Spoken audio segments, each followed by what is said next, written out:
A major Amazon Web Services outage disrupted apps, websites, and back-end systems across the internet all day Monday, with more than 11 million users reporting issues. Now, the trouble started early in the morning, stemming from internal network failures tied to Amazon's core database layer.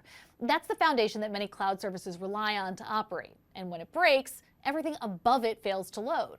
AWS says some services are now recovering, but user outage reports have continued throughout the day. Cyber experts stress this was not a hack, but it is a stark reminder of how fragile the internet becomes when just a handful of players control its infrastructure.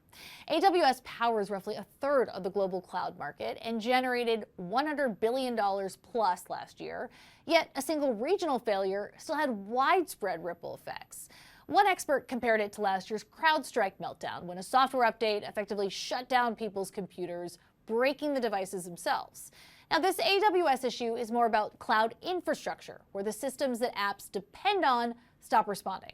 This outage coming just ahead of earnings, with AWS already under pressure. Its cloud growth has lagged Microsoft and Google, and its backlog, that's a metric that looks at future revenue growth, now trails both Microsoft and Oracle. Morgan Stanley called the incident not helpful to already fragile AWS sentiment. They expect Amazon to issue credits to customers. But despite the scope of this disruption, Amazon shareholders did not blink.